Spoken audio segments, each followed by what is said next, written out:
Elves, one of the classic races of all fantasy settings, known for their beauty, their grace, and shooting arrows in your face. Let's go ahead and reimagine them through speculative biology.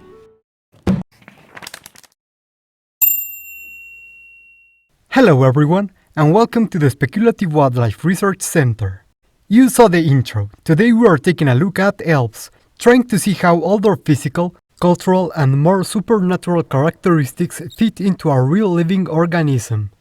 This episode, by the way, was commissioned by Alec Foisey on our Patreon, so here's a big thank you to him. And maybe consider practicing your own aim with those like and subscribe buttons. And now, without further ado, let's get started.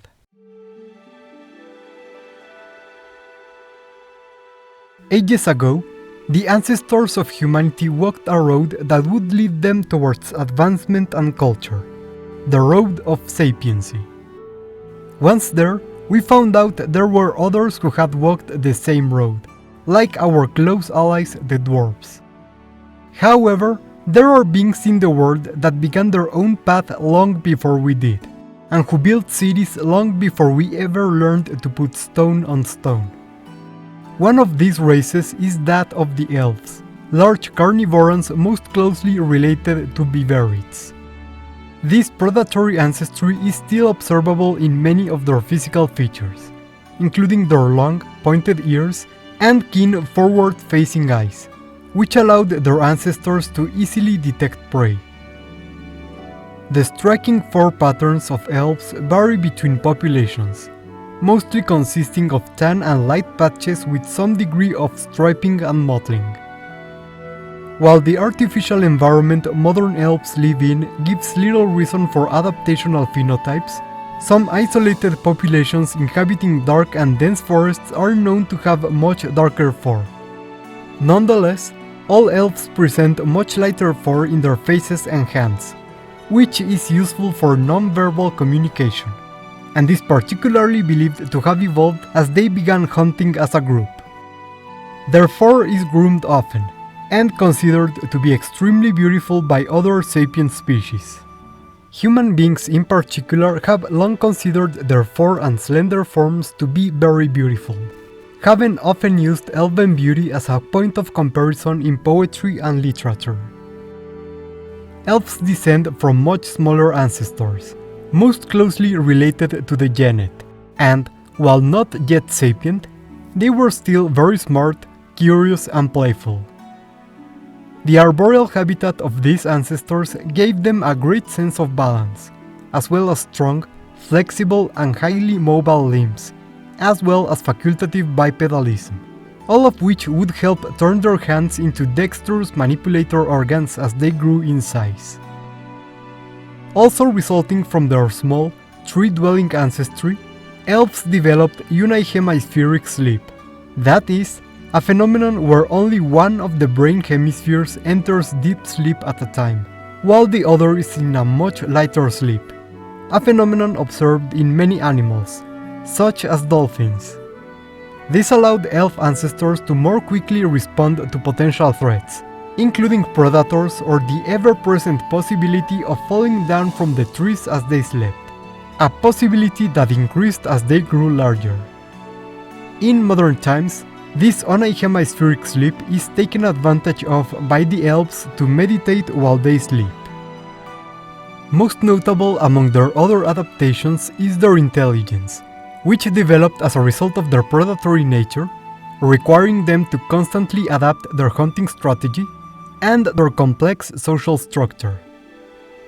As their intelligence increased, their relatively simple ambush hunting style developed through tool usage, with ancient elves learning to use projectiles, such as stones, to injure or immobilize prey too large or too dangerous to take on by themselves. This use of projectiles was made possible thanks to their acute eyesight and forward-facing eyes, which made these predators excellent at aiming.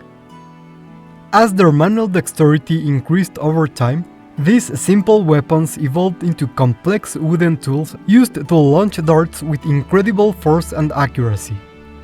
Even nowadays, This type of weaponry remains at the forefront of their offensive capabilities both in hunting and war, and they are so good at shooting their weapons while hidden among the foliage that they have at times been believed to be invisible spirits, and even confused with other living beings, such as fairies. Even after becoming sapient, elves never strayed far from their place of origin, having evolved around rich forested areas. Their homes and cities are still built on and around the trees, where they remain hidden and well protected against possible invaders. Furthermore, the great biodiversity present in these forests, especially in regards to plants, fungi and insects, allowed elves to develop amazing skills in medicine, alchemy and cooking, as well as incredibly painful and dangerous poisons, known to cause debilitating pain or hallucinations. As elves grew larger and smarter, their improved ability to survive the threats of the world caused a marked increase in their lifespan, and the eventual development of cities, medicine and artificial ways of protecting themselves from damage has only further increased said lifespan, similar to what is observed in humans, but to a greater degree, with elves routinely reaching 200 years of age while still in their physical prime. And, along with this, the reproductive habits of elves changed as well, since higher survival rates allowed the elves to become a case-selected species. Modern elves are monogamous, and will mate all throughout their lives, although rather sparsely. They will only have one cub at a time, and as a general rule, will not have more children until the previous one has reached adulthood. Contrary to popular notion, elves are not necessarily smarter or wiser than other sapient species, even when taking into account the older age of their civilization. This is, rather, an image they have cultivated at the expense of other sapiens, acting like they are better than everyone else, having issues connecting with other species and having scarce socialization and commerce with other cultures, something that has soured their relations with said cultures and only been fought against in modern times. Their longer lifespans only exacerbate the problem, with elves having come to care little about the day-to-day matters of other races, or their much shorter lives. Sadly, despite the amazing achievements of their species, in modern times elf civilization is considered to be in a state of decay.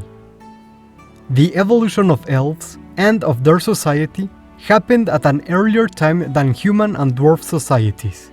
And while this means a great part of our early perception of them is based on ancient, legendary times when these beings were regarded as gods or demons by early humans, it also means they began a process of societal collapse while other civilizations were still on the rise.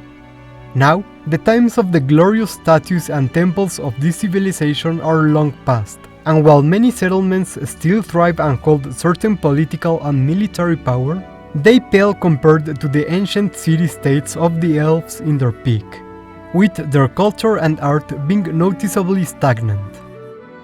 Particularly, as elves decayed, the civilization of dwarves rose, and the artistic and technological advancements of both created a source of conflict between the two, and a deep-seated rivalry. And the consequent slights, offenses, and even attacks on each other have at times resulted in open, bloody conflicts between the two.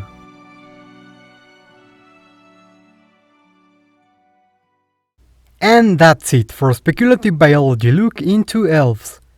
Many people have wanted to see this episode, and an equally large amount of ideas have sprung for how I could turn this fantasy race into a Spec-Evo being, including giant insects, hominids, and other mammals. In the case of this one, Alec had previously commissioned an artwork with the elves based on genets, which was now fully realized into a complete episode.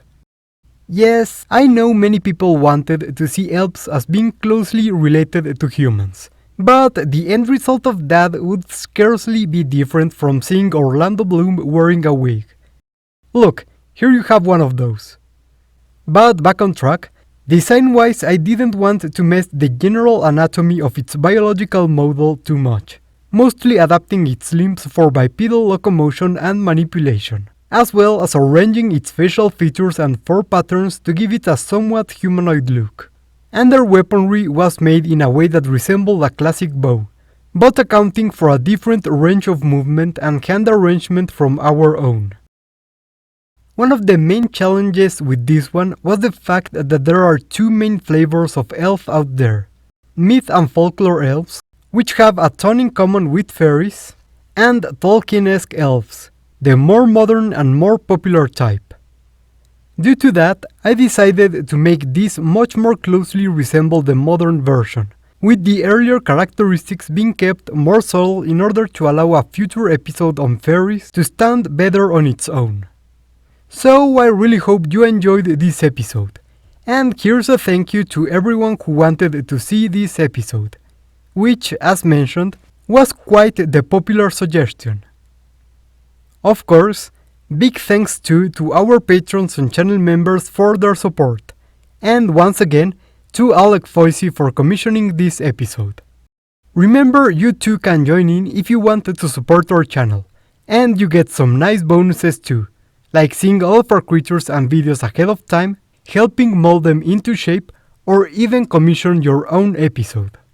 Or you can also like, subscribe, or write a comment telling me any type of creature you would like me to give the Spec Evo treatment in the show. Any of those really help the channel a lot. Thank you all for watching, and see you next time on the Speculative Wildlife Research Center.